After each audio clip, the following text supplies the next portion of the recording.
My husband failed a drug test and couldn't get the job he applied for, and now he is demanding that the company changes the rules just for him. Context: he was laid off from a systems development job, as were many others. He had also been aggressively emailing the company chief financial officer, however, ranting about a social media policy he refused to sign.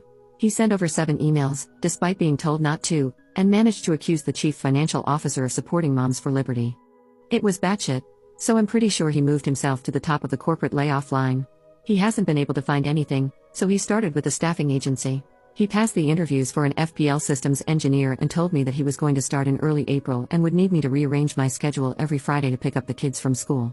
I am a nurse practitioner and see patients in an office setting. Today I had my staff call everyone scheduled to see me on Friday afternoons, explain my schedule has changed, and reschedule them. I came home and he tells me he failed the substance test, which we knew he would, as he has medical marijuana. He then ranted about a policy that the results would be kept on file for 7 years and it's so shady, what are they going to do with my data? And said he's calling the agency tomorrow to demand they scrub his files and rescind the job offer. I pointed out that they can't do that, the 7 years is standard for all medical notes, and the service and notes have been provided and billed. I told him to simply explain he has a license and see what happens. He screamed at me that you want me to take any job out there just to humiliate me. Like what? $90,000 a year, despite no benefits, I'm paying for them out of my job, is not a job. We have a mortgage and 2 kids in private school. Every job is going to substance test you and hold the records, just take the job. Am I missing something here? Am I the butthole? Edit, answer to various questions. Good qualities, funny, very intelligent, very creative, can do well everything from making dovetailed fine furniture to car repair to coding to plumbing to playing several instruments and on and on. Kind to others, not me anymore unfortunately.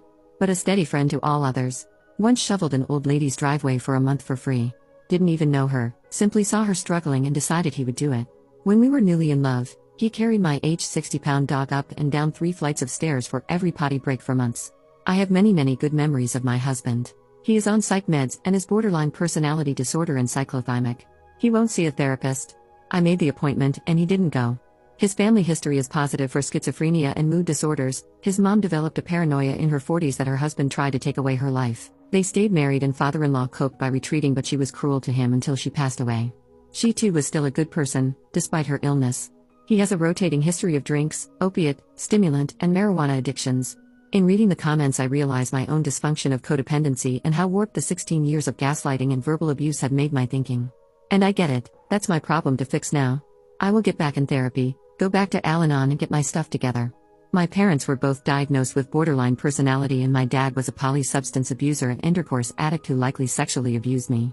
He confessed to a dream about it in rehab, but I had some very disturbing memories at that point, age 5, that my mom told me